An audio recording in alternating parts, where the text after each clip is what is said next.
Precisamos falar sobre o novo método de pena de morte criado pelo estado do Alabama, nos Estados Unidos, que na quinta-feira, dia 25, levou à morte por asfixia de hidrogênio a primeira pessoa, o Kenneth Eugene Smith, de 58 anos, que em 1989 matou uma mulher, assassinato a pedido de alguém, ou assim, de aluguel.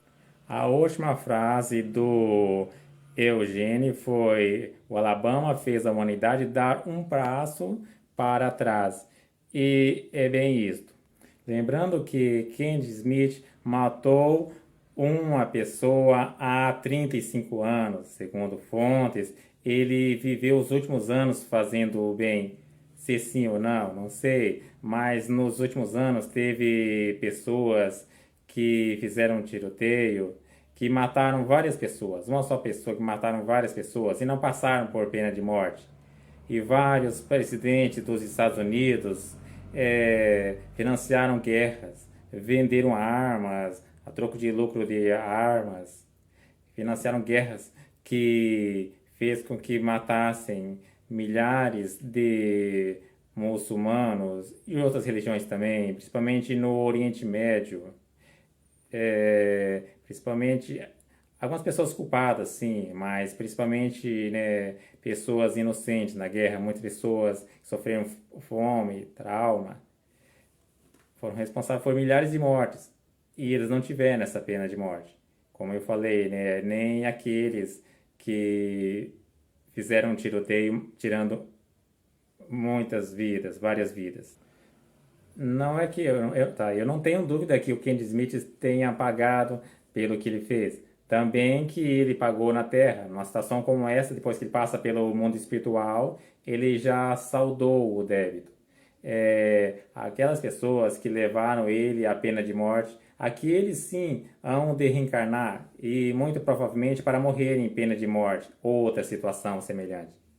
E principalmente porque estão buscando difundir e ensinar para que outros estados, principalmente norte-americanos, também possam aplicar a pena de morte.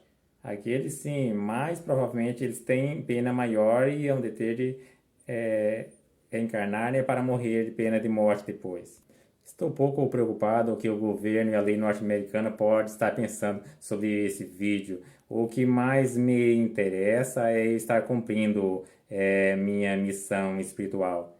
Estados Unidos é o país que eu mais tenho seguidores nas redes sociais.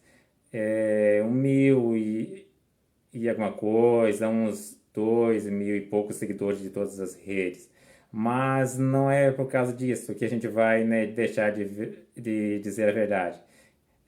Sempre estou conseguindo mais seguidores. Todos nós temos as nossas penas e a gente buscando fazer o trabalho de humanidade, a pena da gente, né, nessa terra diminui. E tem outros aí que são a favor da pena de morte, mas também são pecadores, né, e a pena dessas pessoas vai aumentando. Durante muitos anos eu boicotei produtos dos Estados Unidos. A única coisa que eu lembro ter comprado, ter pedido para alguém trazer, alguns muito poucos jornais, uns dois ou três, é só que eu lembro.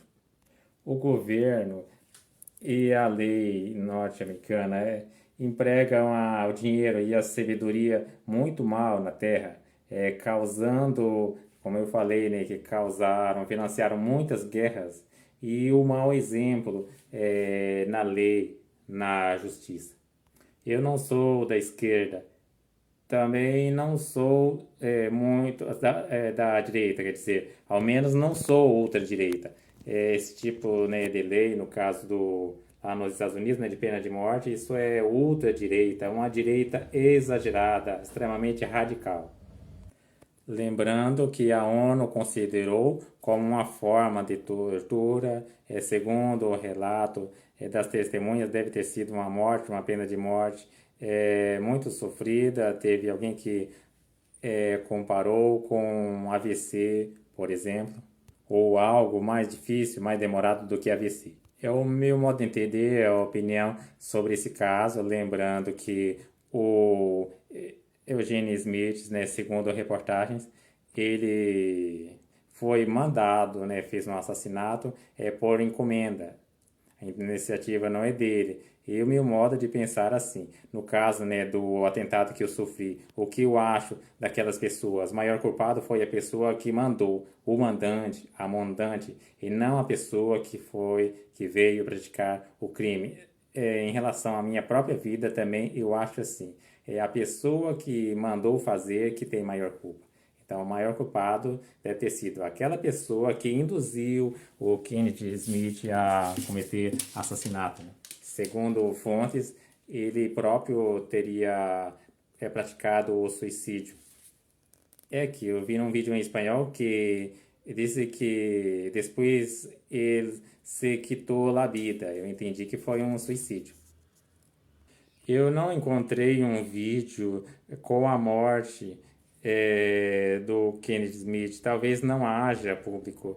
Eu encontrei um outro que eu achei um tanto semelhante. Talvez eu coloque alguns trechos para que as pessoas possam conscientizar.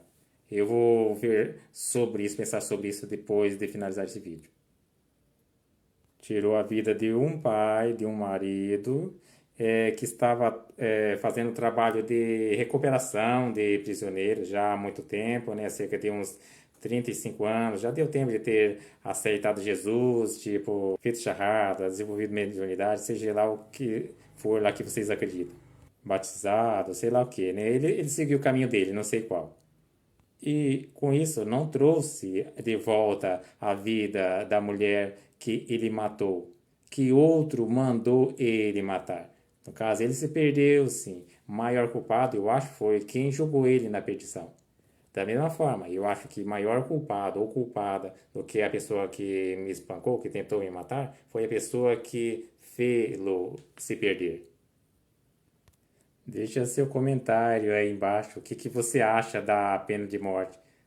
Se você acha que é a favor ou que isto é um atraso e que deve acabar. Atenção, observe este homem que está se preparando para realizar a eutanásia. Durante todo o processo, a expressão do homem é extremamente dolorosa e sofrida. Através de sua expressão, é possível perceber quanta angústia e medo uma pessoa enfrenta ao se deparar com a morte. Antes de realizar a intervenção, o homem precisa ser levado a uma sala fechada e silenciosa, onde o batimento cardíaco pode ser ouvido claramente, servindo como um aviso para o homem. No momento em que as algemas são removidas, o legista começa a preparar várias substâncias para o homem. Quando o homem é pressionado na direção da cadeira de execução, suas pernas já estão trêmulas e sem sensação. No entanto, apesar de toda a sua vulnerabilidade e medo, ninguém o compadece, pois ele está prestes a pagar por seus crimes. Ao ser amarrado, o homem já sente a desesperança e o momento mais desesperador de sua vida. Neste ponto, ele está ciente de que sua vida está prestes a terminar e seus olhos expressam um desejo de ser libertado. Quando a advertência é dada, alguém se aproxima para dizer a ele para não ter medo, para não sentir pavor, pois, ao fechar os olhos, tudo terminará nesta vida. Durante todo o processo, o homem não sentirá nenhuma dor. Para garantir a identidade do prisioneiro, é necessário um último contraste antes da execução. Após a confirmação da identidade, a primeira injeção contendo um relaxante muscular é administrada para evitar rigidez durante os estágios subsequentes. A expressão do homem torna-se ansiosa e inquieta quando o médico executor recebe a ordem para prosseguir. Antes que ele perceba, líquidos começam a percorrer seu corpo intensamente. Neste momento, a expressão do homem gradualmente relaxa. Nesse ponto, os familiares podem entrar no local para acompanhar o homem em seus últimos momentos. A mãe, ao ver seu filho se afastando lentamente deste mundo, inevitavelmente começa a chorar. O guarda prisional começa a elevar a cadeira lentamente, preparando-se para acelerar o fluxo dos líquidos no corpo do homem. Enquanto o homem horrorizado se debate, sua mãe testemunha tudo com lágrimas nos olhos. Quando o homem está prestes a deixar este mundo, temendo e assustado, ele pronuncia suas últimas palavras: "Mãe, eu não quero morrer." Isso quebra completamente a última barreira emocional de sua mãe. Neste momento, o médico legista começa a administrar a segunda dose do sedativo. Todo o processo se desenrola como se estivéssemos administrando uma gota intravenosa. A diferença é que o homem nunca se atreve a fechar os olhos. Após alguns minutos, os olhos do homem se fecham, seus músculos relaxam completamente e seu corpo não apresenta mais nenhuma reação. Se, durante todo o processo, o prisioneiro não morrer completamente, o médico legista tentará ressuscitá-lo antes de repetir o procedimento.